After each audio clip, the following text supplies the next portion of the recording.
দুর্গাপুর নেমেছি, দুর্গাপুর নেমে আসছি, তখন দেখলাম আরএসএস বাহিনী পুরো দুর্গাপুর স্টেশন থেকে শুরু করে আর সামনে বাসমোড় পর্যন্ত পুরো দল বেঁধে রেখেছে এবং টাওয়ার জ্বালিয়ে তারা বিক্ষোভ দেখাচ্ছে। তাহলে পুলিশ কিন্তু নীরব আছে, তাদের বিরুদ্ধে কোনো অ্যাকশন নিচ্ছে না। সরকার তার আইবি ডিআইবি গোয়েন্দা বিভাগ দেখছে, এখানে নাটক করছে, কিন্তু ওখানে তাদের বিরুদ্ধে স্টেপ নিচ্ছে না। আজকে কিসের জন্য বন্ধ হবে? কেন মানুষ তার স্টেশনে নিরাপদভাবে যেতে আসতে পারবে না? তার বিরুদ্ধে কিন্তু সরকার, পুলিশ, এখানকার পরিচালক, জনপ্রতিনিধিদের কোনো ভূমিকা সেইভাবে দেখলাম না। যদি থাকতো প্রকাশ্য এরকম রাস্তা অবরোধ টায়ার জ্বালে করতে পারতেন না। এবং ওরা ঘাঁটি নিয়ে আছে, মুসলমান একসঙ্গে 5 জন 6 জন দেখলে তারা তাদের পিছনে ধাওয়া করছে। আমার সঙ্গে যারা ছিল সাংবাদিক, ভয় থেকে 5 জন পালিয়েছে। তাদেরকে বারবার ফোন করছি, করার পর দেখলাম এখানে আতঙ্কিতের মধ্যে। আমরা ঠিক আছে আপনারা যান।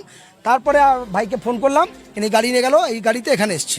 ফলে আপনাদের কাছে বলতে চাই, আপনারা এখন পার্টি ছাড়ুন, পার্টি দেশকে মাটি করে দিচ্ছে। পার্টি আল্লাহর পার্টি করুন, যে কাল কিয়ামতে গেলে স্বভাব পাবেন। আল্লাহ তাআলা বলছে এই পৃথিবী, হে মানুষ, তোমাকে মানুষ কেন করলাম? তোমাকে কুকুর, বিড়াল, ছাগল, পশু পাখি, গাছপালা এসব করতে পারতাম। মানুষ সারা পৃথিবী ঘুরতে পারে, এই মানুষ তার কষ্টের কথা সারা পৃথিবীর মানুষের কাছে বলতে পারে। তাই সমস্ত প্রাণীর থেকে মানুষের বয়স বেশি দেয়, মানুষের আও বেশি দেয়, মানুষের শক্তি বেশি দেয়। সেই মানুষ যদি, আমরা মুসলমান না, আমরা বলি কি আশহাদু আল্লা ইলাহা ইল্লাল্লাহ, এর মানেটা কি? এক আল্লাহ ছাড়া দ্বিতীয় কোনো মাবুদ নেই।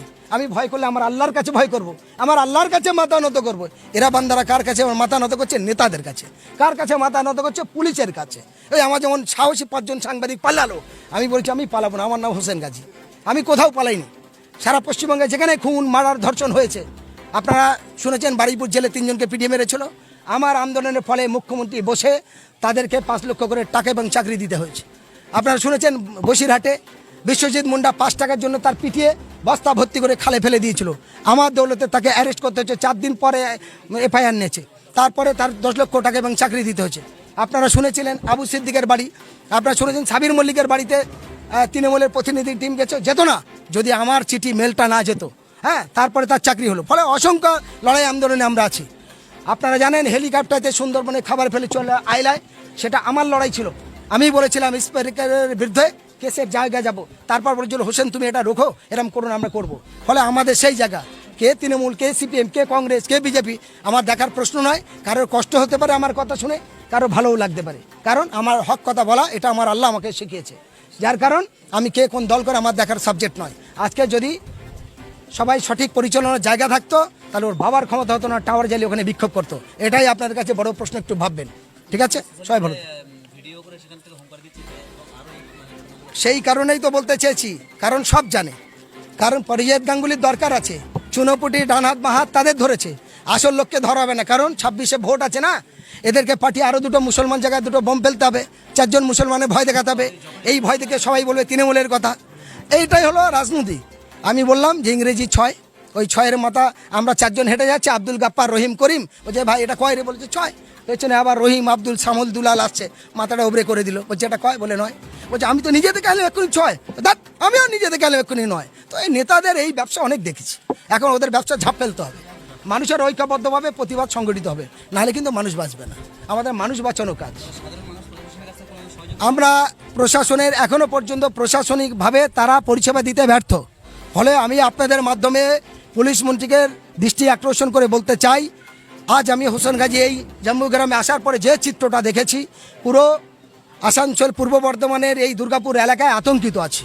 আপনি নজর দিন, আপনার পুলিশ নজর দিক, কেন পরিজাত গাঙ্গুলিকে অ্যারেস্ট হলো না? আমরা তার জবাব চাই, আমরা তার ইনসাফ চাই।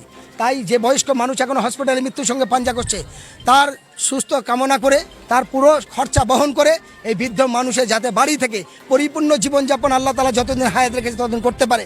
এবং এই যে ভাইগুলো যে অসুস্থ, অত্যাচারিত হয়েছে, এদের সরকারি ডোনেশন দিয়ে পরিপূর্ণ এদের রোজগার এবং সঠিক জীবনযাপনের জন্য সরকারের দায়িত্ব নিতে হবে। এটা খুব দায়িত্ব নিয়ে বললাম। যদি না হয় আগামী দিনে বৃহত্তম আন্দোলনে আমরা নামবো। দেখলাম যে বজবজে ঘটনায় দোকান পুড়ে যাওয়া কেন্দ্র করে মাননীয় মুখ্যমন্ত্রী সঙ্গে সঙ্গে সেখানে উপস্থিত হয়েছে, কিন্তু আজকের এত বড় একটা ঘটনা ঘটে গেল, মাননীয় মুখ্যমন্ত্রী এখন চুপ রয়েছেন, কি বলবেন? ব্যাপার সেখানে হচ্ছে পার্টির কিছু ব্যাপার ছিল। আপনারা জানেন সন্তোষপুর 16 বিঘা বস্তি 2012 সালে 20 নভেম্বর 12:30 আগুন লাগে। সেখান থেকে টানা 1.5 মাস আমি পড়েছিলাম। ওই বস্তির মানুষের জন্য আজ আমাদের লড়াই আন্দোলনের বস্তি তুলতে পারলো না। সেখানেও অনেক কথা বলেছিল মুখ্যমন্ত্রীর সঙ্গে আমার তার প্রতিনিধির টিমরা আমার সঙ্গে অনেকবার বসেছিল, তাদের সব রকম দেবে বলে দেয়নি। ফলে অনেক চেহারা আছে, ভোটের জন্য তিনি বহুরূপী হতে পারে। এখন দেখছেন না পুজোর প্যান্ডেলে 1,10,000 টাকা দেবে বলছে, এখানে কজনা স্বাস্থ্য পরিষেবা পাবে, কটা বেকার সমস্যার সমাধান হবে, কটা মানুষের কর্মস্থান হবে বলতে পারবেন? হ্যাঁ, একটা শ্রেণীর মানুষ তারা ওই টাকায় মদ খাবে, গাঁজা খাবে, লড়াই করবে, বোম বন্দুক নেবে, ভূত দখল করবে, এই জিনিসটা হবে। ফলে এতদিন টাকা দেয়নি, পুজো হয়নি, এইটা ব্যাপার না। ব্যাপার হলো উনি যে পথে পরিচালিত করছে, এরা করছে জয় শ্রীরামের নামে অন্যরকম ধর্মীয়, ইনিও মন্দির মসজিদ খেলা মেলা ইত্যাদি নেমে এসেছে। ফলে এইগুলো করে সমাজের উন্নতি হবে না। আমাদের বক্তব্য, বাংলার মানুষের শিক্ষা, স্বাস্থ্য, কর্মস্থানের ব্যবস্থা করুন। মানুষ রুজি রুটির জন্য এই রাজ্য থেকে বিভিন্ন রাজ্যে গিয়ে বাংলা কথা বলার অপরাধে তাদের প্রাণ যাচ্ছে, তাদের ছেলেমেয়েরা অনাথ হচ্ছে, তাদের স্ত্রীরা বিধবা হচ্ছে, তাদের মায়ের কলসুন হচ্ছে, সেদিকে লক্ষ্য রাখুন। পোকা খাওয়া 2 কিলো চাল, রেশনের চাল দেবো বলে আমি অনেক কিছু করছি, এই চাল আপনার পরিবার খায়? আপনাদের জিজ্ঞাসা করুন তো, অভিষেক ব্যানার্জি খায়? এই চাল যত মন্ত্রীরা আমলারা আছে তারা খায়? তাহলে গরিব মানুষকে এই পোকা খাওয়া চাল দিয়ে বড় বড় কথা, এই জিনিস মেনে নেওয়া যায় না।